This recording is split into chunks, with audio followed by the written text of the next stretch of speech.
Yo, selamat datang di AMJ Review.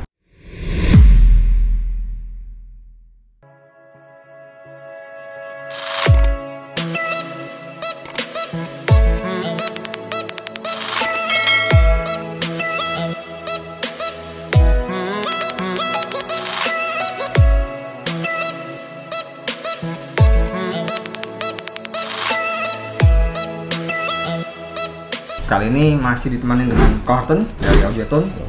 Nah, jadi kita mau ngelanjutin nge-review produk tentang Revoke. Jadi kemarin kita sempat berbincang dengan bosnya Revoke ya, bahwa akan meluncur produk setelah M series.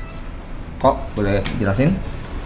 Produk tahun ini Revoke itu mengeluarkan malah S series nih. Iya. S series ya. Series. Jadi dari Revoke itu ada yang namanya Smart Series. Bukan Smart People ya, Smart People Deddy Kobusar. Deddy Kobu. Masih kenalan dulu kayaknya. Masih kenalan dulu. Tapi intinya adalah Smart Series ini gini. Kelihatannya Revoke ini mengganti arah nih, arah sedikit nih. Jadi yang tadinya itu di R series, setelah itu keluar M series. Nah, kemarin itu kan waktu kita berbincang, itu kan sempat menyinggung bahwa akan keluar R series yang MK2. Nah, tapi ini malah muncul duluan yang S series. Ya, mungkin kapalnya telat kayaknya. Oke, kapalnya telat. Jadi muncul di Smart dulu. Ya. Nah, tapi nih kalau kita lihat sekilas nih kok, sebelum kita ulas lebih jauh, ini secara rangka sebenarnya mirip-mirip ya. Sama persis kayaknya. Sama persis. Tapi gini, kita ambil perbagian dulu ya. Kita ambil perbagian. Smart Series ini sendiri kelihatannya dibuat di antara R dan M. Oh, berarti ini tengah-tengah ya, middle ya. Mungkin karena setelah huruf R adalah S ya. Bisa jadi. Ya. Tapi yang saya lihat di sini adalah kelihatannya mereka mengambil rangka yang sama dengan M series karena kelihatannya memang rangka ini bagus ya. Kokohnya bagus, secara diecast juga bagus, terus secara modeling juga oke.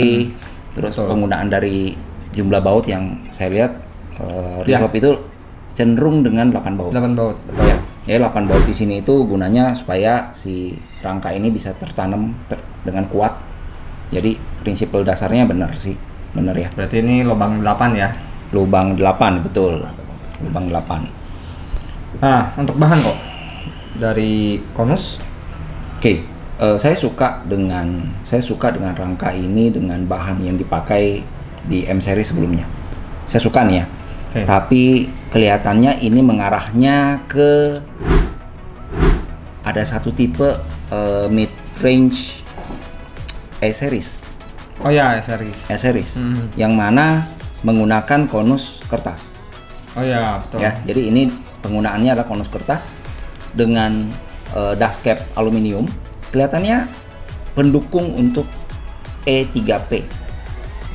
Oke, jadi untuk bisa ketemu dengan mid range dari E3P. Yang dulu kan kelihatannya E3P itu dipakai untuk mid range untuk R series ya. Betul. Kelihatannya S series ini untuk memfungsikan dan kelihatannya ini sama dengan bahan dasar bahan sama. Iya. Jadi bisa dipakai sebagai three-way. Ya. Bahan yang berbeda di sini adalah di seri S ini menggunakan konus kertas, di seri M ini menggunakan konus aluminium. Oke ya. Jadi kelihatannya arahnya M series ke F2BE, F series. Kalau ini arahnya ke E3P, ke seri E. Oke. Secara rangka sama-sama oke. Nggak ada perbedaan besar di situ. Nah, ini nih. Langsung terlihat di mata. Untuk ini nih. Jadi kalau kita lihat di sini itu sebenarnya pin.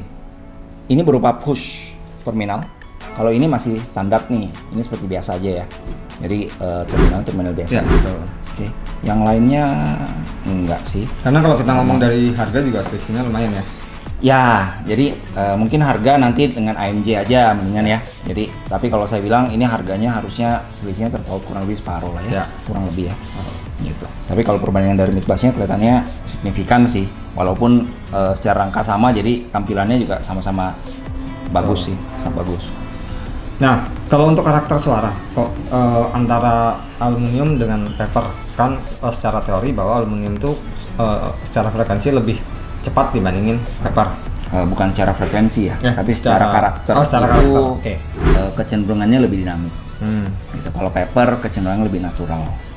Jadi kesan-kesan daripada peppercorn itu lebih kepada suaranya itu cenderung natural, tidak banyak kolorasi di situ gitu. Tapi kalau aluminium atau metal con biasanya kecenderungan lebih cepat. Dia bisa bergerak lebih cepat karena stiff ya. Jadi dia punya konus itu memang kuat tapi ringan, enteng. Jadi itu pergerakannya bisa cepat. Nah, jadi ini buat teman-teman, jadi antara M series atau S series kan sudah tahu. Jadi mau pilih yang mana kan base-nya selera lah ya. Base-nya selera. Yang kedua sebenarnya base-nya budget. Betul. Lebih kepada budget. Nah, dari sini kita lanjut ke Twitter ya. Twitter. Sorry kok. Ini kertasnya M series ya? Ya. Nah, di S series? Nah, S series ini kelihatannya kali ini tidak memberikan satu acuan dasar untuk installer itu bisa melihat pola daripada frekuensi yang dimainkan.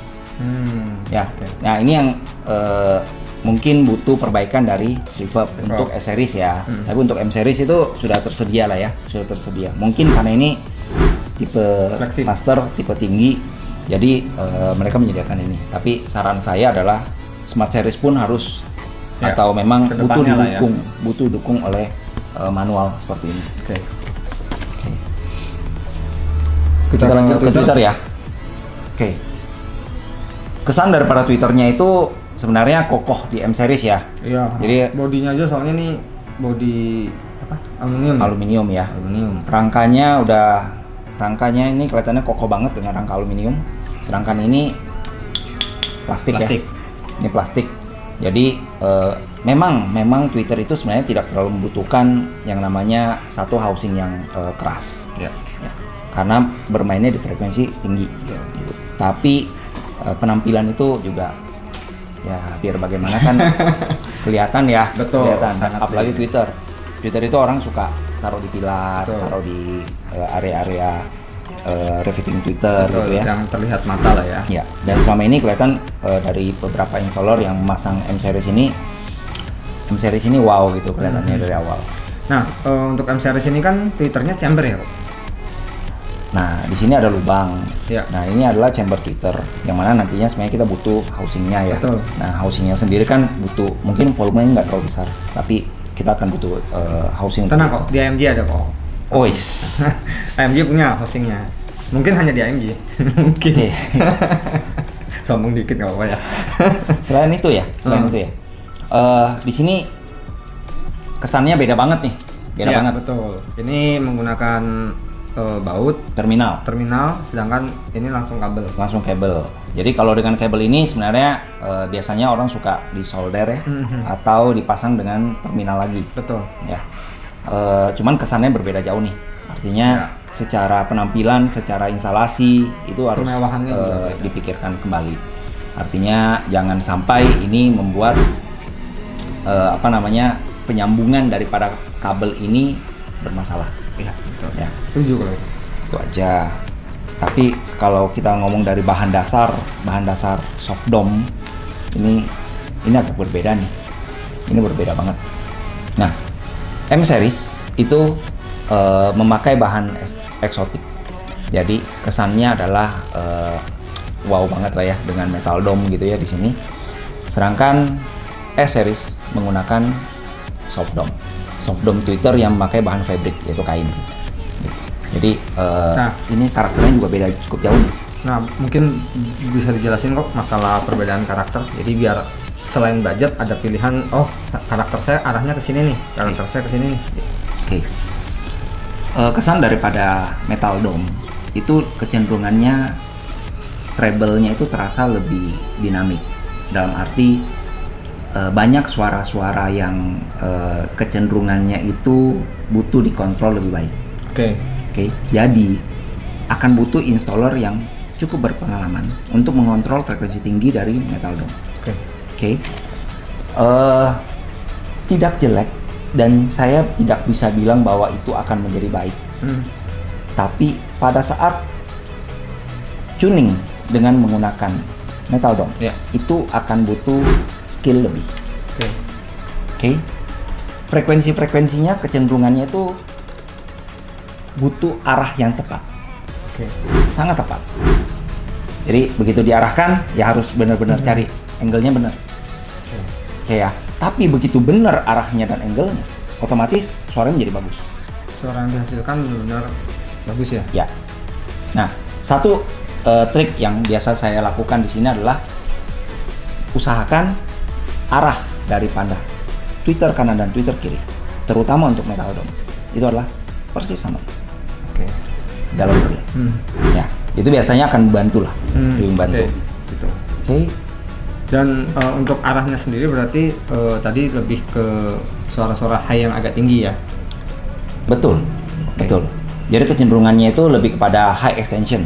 Biasa akan jauh lebih baik di metal dome. Berarti kalau yang suka lagu, tapi ini secara general ya, secara general. Jadi kalau suka lagu-lagu rock atau yang berasa ini cukup oke ya, Pak? Ya.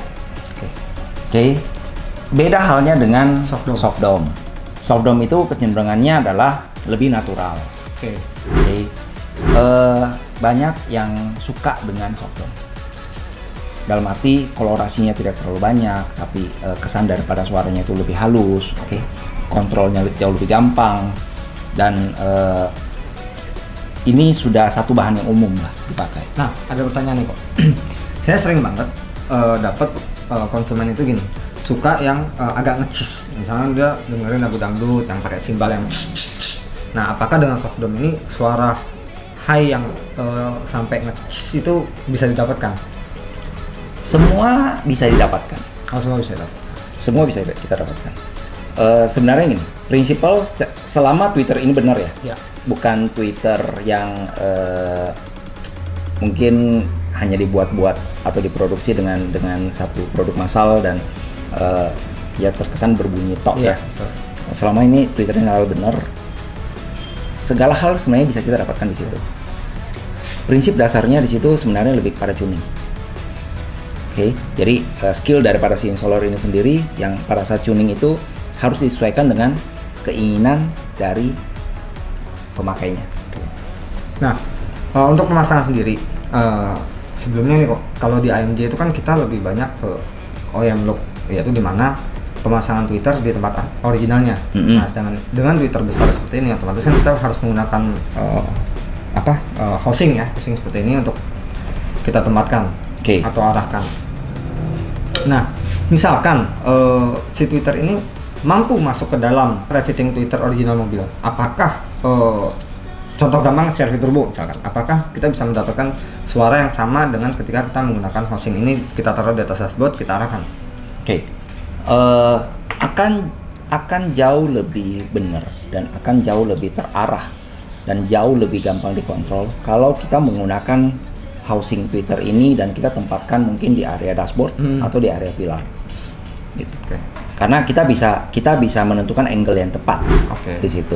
Tapi kalau misalnya kita memasangkan dengan versi OEM, biasa AMG kan bermain dengan versi OEM ya. Nah, biasanya kan di tempat standar dan adanya di refitting Twitter di samping kaca nih. Nah, kalau dengan kondisi itu biasanya kita tidak punya banyak pilihan kan. Angle-nya cuma satu macam seperti itu. Dan saya harus mencocokkan. Biasanya kalau saya nih saya akan mencocokkan Twitter apa sih yang cocok dengan kondisi off axis yang ada di area refitting Twitter. Nah, tidak semua Twitter itu bisa bermain secara off axis dan baik berbunyinya. Jadi kita harus menentukan benar bahwa Twitter ini bagus secara off axis atau tidak. Nah, tapi kalau misalnya kita memakai housing Twitter semacam ini, kita bisa tempatkan itu biasanya sebenarnya kan dari zaman tahun 90-an kali ya. Itu udah ditaruh di area dashboard gitu kan. Nah, itu kita bisa mencari angle yang lebih tepat. Saya suka dengan beberapa Twitter yang memberikan opsi untuk housing Twitter semacam ini, dan saya bisa memberikan satu opsional kepada customer. Mau nggak kalau misalnya kita pasang di area dashboard atau di area pilar gitu. Dan itu biasanya suaranya akan jauh lebih proporsional dan naik level. dibandingin ketika kita off axis ya. Ya, tapi kan OEM Look juga punya kelebihan ya. Betul. Dan OEM Look itu punya satu pasar yang menurut saya tidak terbantahkan lah. Ya. Gitu. Apalagi kalau udah soal Menteri Keuangan kan, nah, tidak mau kelihatan gitu. Biasanya kan di situ arahnya. Tapi prinsipalnya di sini kok. Ntar Menteri Keuangannya ikut tonton lagi.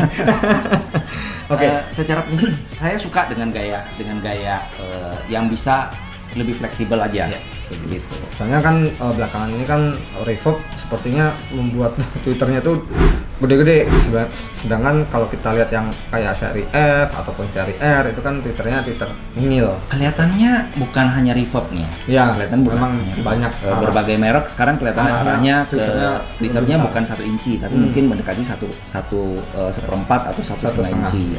Ya. Arahnya kelihatannya ke arah sana. Oke. Sekarang kalau di M series itu kan tadi nggak dapat hosting Twitter juga. Nah di S series ini kita udah dapat hosting Twitter ini ya. Betul. Kita udah dapat. Jadi dalam satu paket itu, dalam satu dus ini sudah di dalamnya sudah ada dengan housing. Oke. Dan ada pasif juga. Ya, ada pasif crossover tapi inline ya. Inline. Ya. Artinya dipasangkan langsung menuju ke tempatnya, ke drivernya.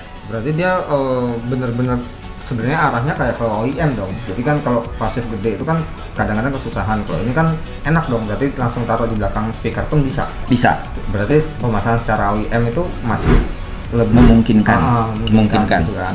Jadi kalau saya lihat adalah sifat daripada rangka mid bass-nya ini yang kecenderungannya masuk di OEM. Yang kedua adalah inline daripada pasif crossover yang digunakan itu hanya cabling ya, hanya cabling. Tapi ya kalau bilang keren, kelihatannya murah juga sih ya. Kelihatannya murah. Ya, terlihat murah. Ya, terlihat murahnya gitu. Dan saya ngerasa bahwa ya untuk memudahkan kita dalam instalasi iya. Gitu. Tapi untuk dalam satu packaging kita kemudian kesannya kok begini amat ya. Gitu ya. Jadi saya lebih menyarankan untuk S series ini dipasangkan dengan sistem aktif. Oke. Gitu. Terus terang saya udah nyoba sih. Saya udah nyoba dengan passive crossover ini. Dan buat saya mungkin kita akan kupas lah, kita akan kupas lebih jauh mengenai passive crossover ini, apa sih isinya, gitu. Dan saya rasa saya lebih cenderung tertarik untuk memasang S-series ini dengan kondisi aktif. Sistem aktif jauh lebih baik. Jauh lebih baik. Ya kalau saya bilang ini kesannya kayak bonus loh ya. Iya, bonus. Kayak bonus aja. Karena memang dari dulu Reverb memang terkenal dengan aktif sistemnya. Yes, gitu. Yes. Oke, kita sudah ulas semuanya, mungkin sudah cukup jelas juga. Ya. Ada yang mau ditambahkan mungkin? Nah, kita setelah ini kita akan coba lihat dari isi apa sih isinya ini. Boleh nih dibongkar kok? Boleh dong. Nggak apa-apa nih? Nggak apa-apa. Nanti saya minta izin sama mereknya untuk kita bisa bongkar. Siap. Ya, setelah ini ya.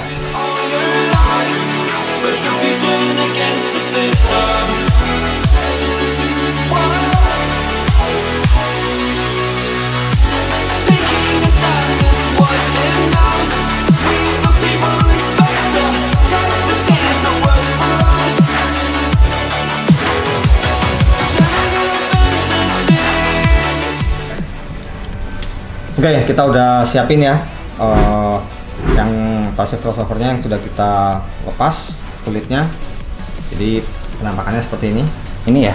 Ya, isinya ya. Tadi saya udah bantu ngelepasin kok. Ya. Saya ngelepasin doang, pokoknya jelasin. Oke. Oke, sekarang kita minta untuk Kartun jelasin ya. Oke, ini satu-satu dulu deh ya. Oke. Ini punyanya Midbass nih. Oke. Berupa kumparan aja ya. Ya, ini punyanya Twitter ya. Oke. Untuk passive crossover semacam ini, sebenarnya buat saya sama aja dengan passive crossover kotak. Yang biasanya ada kotak-kotakan plastiknya ya. Jadi, tapi ini dibuat sesimpel mungkin dan bisa diselipkan lah ya. Biasanya di area dashboard, di area pintu door trim gitu. Mungkin tujuannya dibikin seperti ini biar gampang diselipin. Iya, cuman kesannya memang kelihatannya menjadi nggak bonafit aja sih ya. Oke, untuk passive crossover semacam ini nih. Oke, ini untuk Twitter. Ya, yang mana inputnya ini masuknya dari amplifier atau dari head unit. Outputnya ini langsung ke Twitter nih. Ya. Oke. Di sini untuk Twitter itu ada 3 komponen. Ya. Resistor, induktor, kapasitor. Oke. Kalau dari melihat ini kita langsung tahu bahwa ini adalah atenuator plus 12 dB crossover. Ya. Oke. Atenuatornya berupa resistornya ini. Resistor. Dan kapasitor plus induktor ini untuk cutting frekuensinya. Ya. Yang mana dua komponen berarti 12 dB per oktav. Simple banget. Dan ini normally kalau 4,7 mikro harusnya dia di kisaran-kisaran sekitar mungkin 6 ribuan sampai 8 ribuan cuttingannya, 12 dB ya. 12 dB ya. Cukup untuk two way sih oke. Tapi jangan pakai, mungkin juga bisa dipakai untuk three way, mungkin bisa. Tapi sebisa mungkin kalau three way saya akan pakai bukan 12 dB lagi. Untuk slope ini biasanya saya akan pakai slope lebih tinggi. Mungkin 18, 24 gitu, mungkin jauh lebih benar lah ya, jauh lebih bisa jadi kita kontrol. Secara pembacaan ini kurang lebih di slope 12 dB dengan cuttingan antara 6.000 sampai 8 ribuan ya. Oke. Itu kira-kira aja ya kalau misalnya mau kira-kira kita masukin di satu software dan kita bisa lihat cuttingannya di sini, kita bisa tahu. Untuk mid bass ini sendiri sebenarnya dia cuma memakai satu komponen yaitu induktor ya. Dan ini berarti 6 dB per oktav.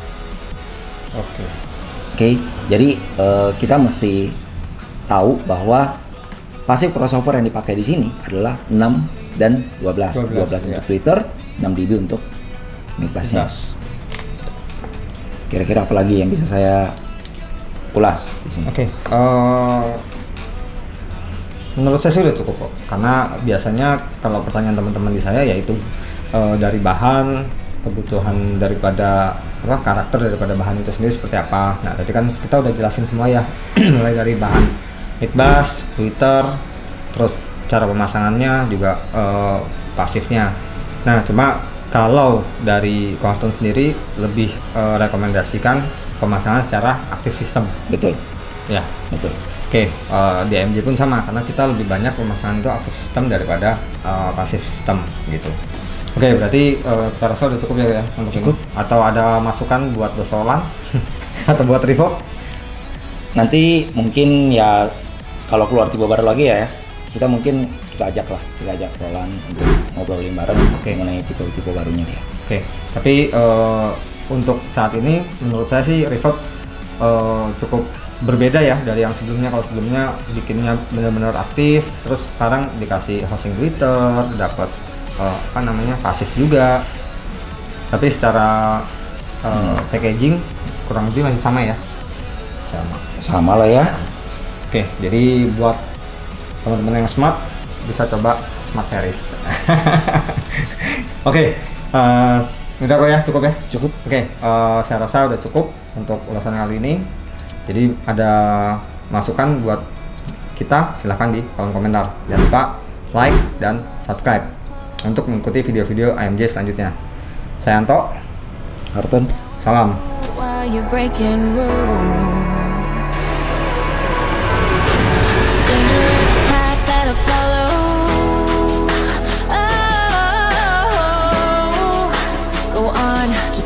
You do